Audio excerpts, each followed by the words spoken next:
Notula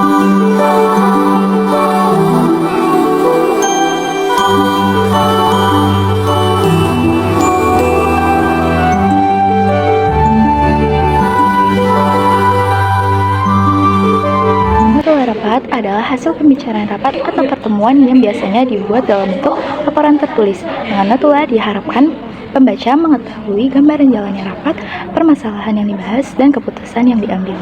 Selanjutnya itu ada fungsi-fungsi dari notula. Yang pertama ada alat bukti, yaitu apabila ada kasus, notula digunakan sebagai bahan pembuktian di pengadilan. Yang kedua itu ada sumber informasi peserta yang tidak hadir. Meski tidak hadir, peserta tetap mengetahui materi dan hasil rapat yang dibahas. Yang ketiga itu ada pedoman untuk rapat berikutnya.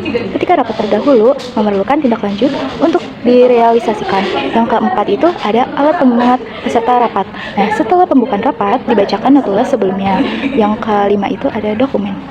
Jadi harus disusun rapi menurut kronologis dan dijilid secara rapi, disimpan sebagai sistem penyimpanan. Yang keenam itu ada alat untuk rapat semu. Jadi rapat semu adalah rapat yang tidak dilaksanakan atau rapat fiktif, sehingga saat menyusun dikonsultasikan kepada ahli hukum. Ada yang tahu gak nih syarat-syarat menjadi notula? Yang pertama itu ada harus benar dan objektif, yang dicatat hasil pembicaraan atau keputusan rapat. Yang kedua itu harus jelas, tidak meragukan dan dapat dimengerti, sehingga tidak menimbulkan keraguan. Yang ketiga itu ada harus dibuat ringkas, jadi untuk menggunakan kalimat singkat dan mudah dimengerti oleh siapapun yang baca. Yang keempat itu ada sebelum ditutup notula harus dibacakan, ya, untuk memberikan kesempatan peserta rapat ketika ada masukan. Selanjutnya itu ada macam-macam notula. Yang pertama itu ada notula harfiah. Nah, notula harfiah merupakan catatan jalannya rapat yang berisi setiap perkataan yang diucapkan oleh pembicaraan. Berarti dilakukan kata per kata dengan tidak menambah atau pengurangan kata. Nah, pembicaraan akan mendikte kalimat yang diucapkan dengan perlahan agar mudah dicatat oleh penulis. Yang kedua itu ada notula rangkuman. Notula rangkuman merupakan catatan ringkas terkait masalah yang dibahas dalam rapat. Pembicaraan yang dicatat seputar masalah dianggap penting, dan hal-hal yang dicatat hanya sesuai tema rapat, atau jika tidak sesuai tujuan maka tidak dicatat. Selanjutnya itu ada keterampilan menulis. Yang pertama ada mendengar, mencermati, dan menulis. Yang kedua itu ada memilah hal yang penting dan tidak penting yang akan dicatat. Yang ketiga itu ada mampu menulis dengan cepat dan tepat. Yang keempat itu ada bersikap objektif dan jujur. Yang kelima itu ada berkonsentrasi terhadap jalannya diskusi. Yang keenam itu ada menguasai teknik mencatat secara sistematis dan efektif. Yang ketujuh ada menguasai metode pengelolaan data. Yang kedelapan itu ada menguasai berbagai hal yang berkaitan dengan rapat. Yang kesembilan ada membuat kesimpulan secara jelas, ringkas, dan mudah dipahami.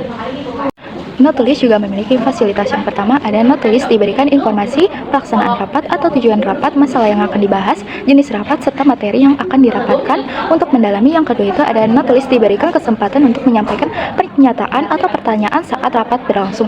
Yang ketiga itu ada untuk memperoleh notula yang akurat, notulis berhak berbicara di setiap sesi. Yang keempat itu ada notulis duduk di sebelah pimpinan rapat untuk memudah komunikasi dan informasi yang diperoleh lebih optimis. Yang kelima itu ada rapat dalam waktu singkat, cukup satu notulis, namun jika rapat terlalu lama maka disiapkan beberapa notulis. Selanjutnya itu ada hal-hal yang harus diperhatikan. Yang pertama itu apabila rapat berkala, notulen diberi nomor urut rapat, tanggal, bulan, dan tahun. Yang kedua itu ada pada judul rapat diberikan keterangan sifat rapat seperti pemecahan masalah, pengambilan keputusan, dan rapat koordinasi. Yang ketiga itu ada susunan notula dilengkapi tanda tangan pemimpin rapat dan notulis. Yang keempat itu setiap peserta yang mengajukan pertanyaan atau pernyataan harus menyebutkan namanya. Yang kelima itu ada ketika ada usulan dari peserta maka menuliskan nama beserta pertanyaan atau pernyataannya. Yang keenam itu ada keputusan yang diambil harus dicatat dengan jelas dan ringkas. Ada yang tahu gak nih ketentuan notula yang baik? Yang pertama itu pastinya lengkap dan berisi semua informasi. Yang kedua itu bahasa notula mudah dipahami. Yang ketiga itu setiap pembicaraan ditulis terperinci dan terkait. Yang keempat itu dijadikan alat bukti ketika permasalahan. Yang terakhir ada untuk mengingatkan kembali setiap orang yang memerlukan notula. Sekian dari saya, terima kasih. Wassalamualaikum warahmatullahi wabarakatuh. Bye bye.